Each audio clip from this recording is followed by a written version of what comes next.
Oh, we'll get this. No, it's all going on. Okay, but it's going to take 15 minutes. How do you hold a stick with these things Turn on? the blocker around.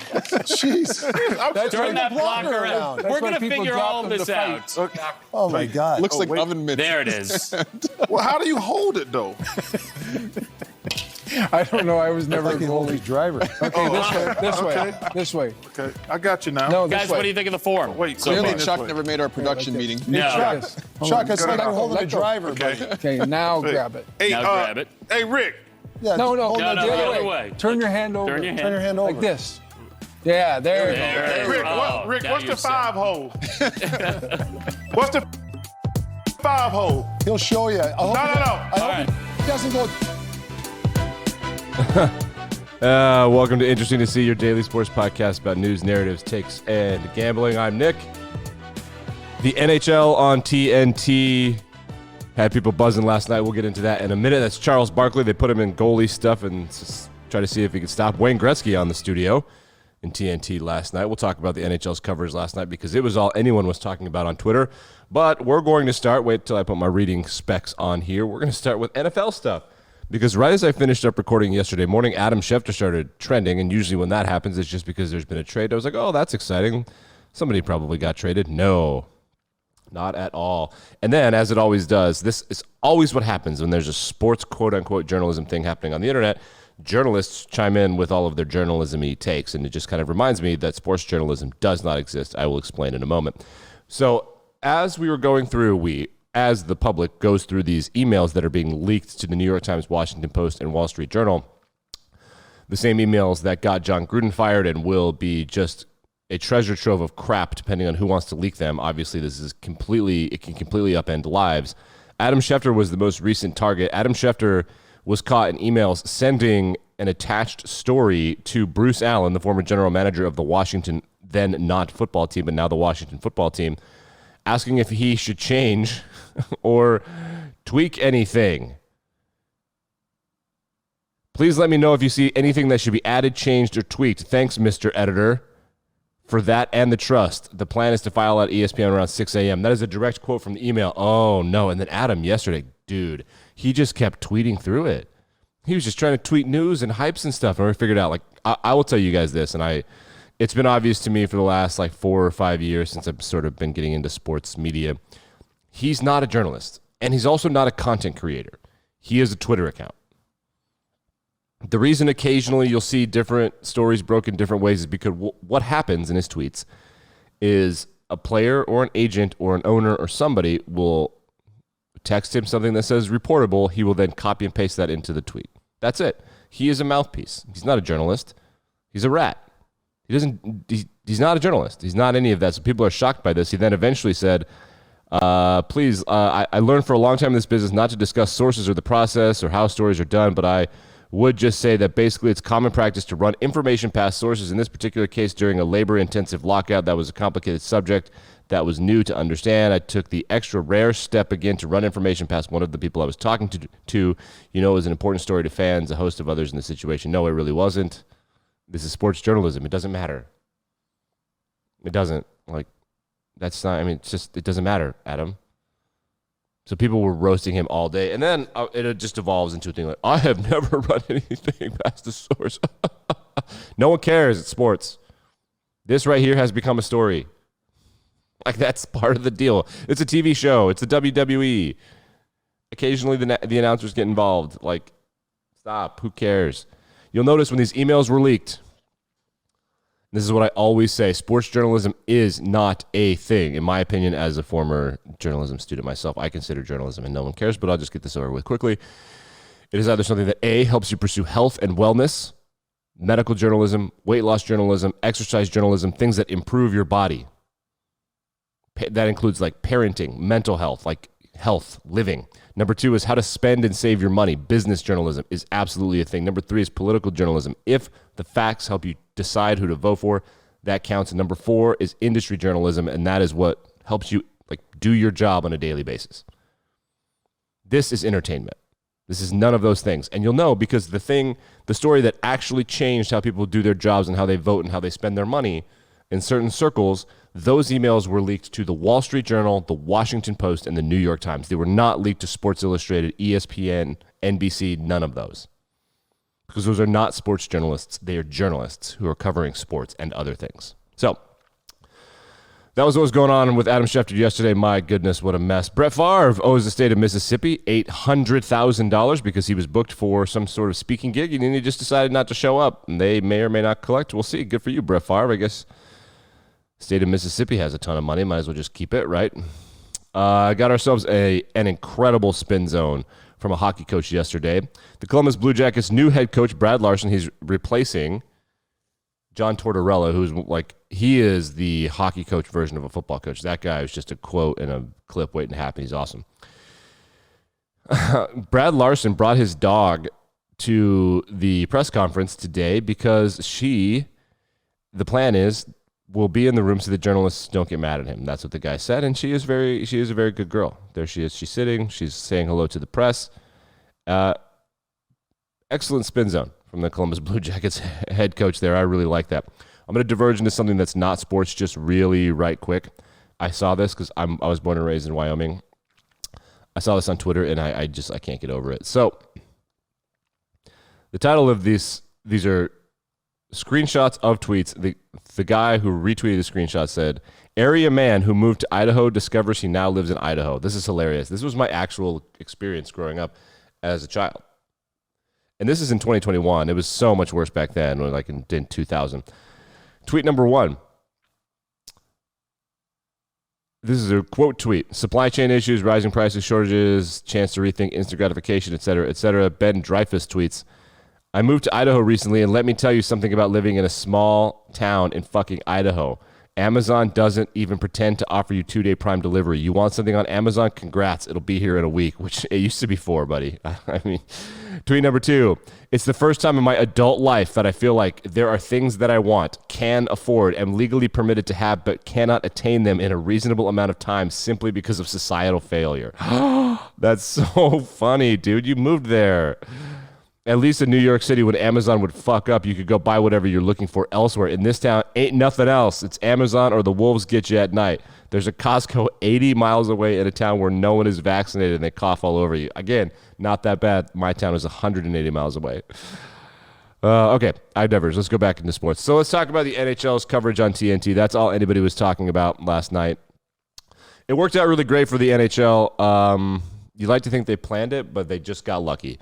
And I'll tell you why. Because last night was the first night in a while since last Thursday in the Thursday night game, which I even forget it was such a good Thursday night game. Oh, Rams Seahawks. Yeah, the Finger Bowl. Since the Finger Bowl, there's been a constant barrage of really good sports. It's been the first round of MLB playoffs, which first rounds of playoffs they're epic. There's so much fun. There's hope. The stadiums are going wild. Then college football had its biggest Saturday, it feels like, ever. Then the NFL had its craziest Sunday, it feels like, ever. And then on Monday, we've got more of the same. And then on Tuesday, at this point, there's so much sports. There's baseball, and then the John Gruden thing happens on Monday night. Wednesday night rolls around, and it's TNT's kickoff of their coverage of the NHL. First time ever TNT is covering NHL, right? There could have been a couple Game 5s last night in the MLB playoffs, but there weren't. Not only were there no Game 5s, but the NBA hasn't started, and there's no football on Wednesdays.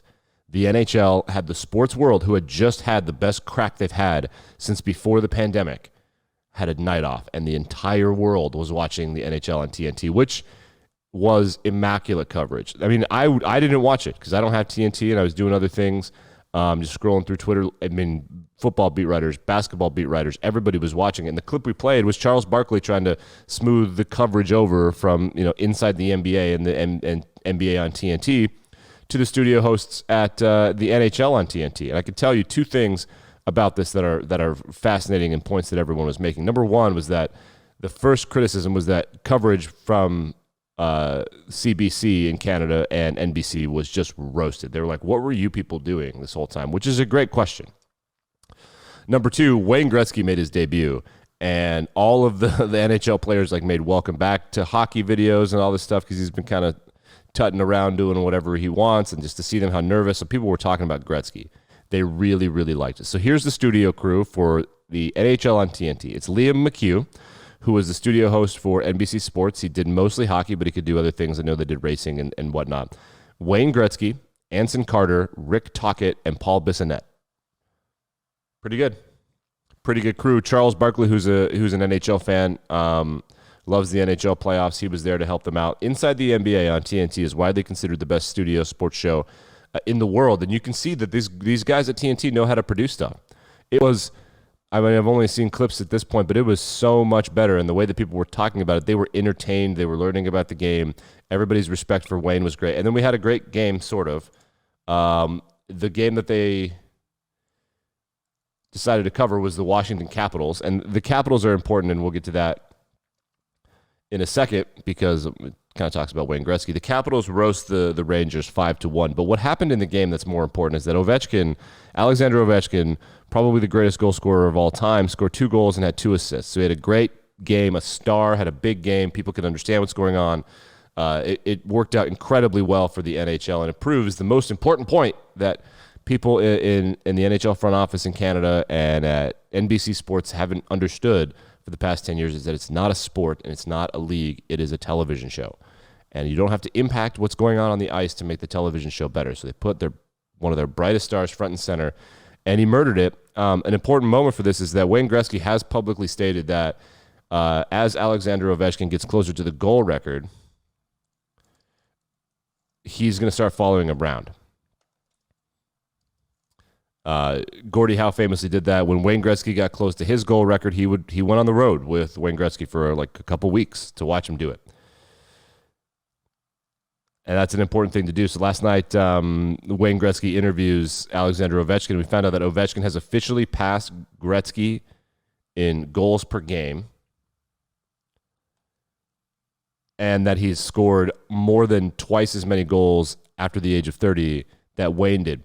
Famously, one of the critiques of Wayne's goal record is that the goalies sucked, and as they got better and the league caught up to what he had done to disrupt it and bring speed into the game, he didn't continue it. But Ovechkin has gotten better with age. He's scored 50 goals, it seems like, every year that they play a full schedule. It's frankly astounding what he's been able to do. So how far is he off right now? Well, Alexander Ovechkin at this point in time has 732 goals. Wayne's all-time record is 894. So if you just imagine 50 more this year, that's 780, 50 more, 50 more, 50 more. So 3 or 4 years, he's going to get there. So got a while to go, but Tom Brady's playing his 43. So the NHL on TNT, that's all anybody could talk about last night. It was incredible. Thursday Night Football coming up tonight, the Tampa Bay Buccaneers and your Philadelphia Eagles. I want to tell you something about the Philadelphia Eagles that I find interesting. TJ Edwards, who I'm assuming is some wide receiver or defensive back, was named NFC Special Teams Player of the Week for the Philadelphia Eagles. That's the first Eagle to win the award in 4 years. 4 years. That's 60-something games. An Eagle hasn't won the Special Teams Award. What a weird thing. Okay, let's take a look at the game. The Eagles are home underdogs by 7 points against the Tampa Bay Bucks.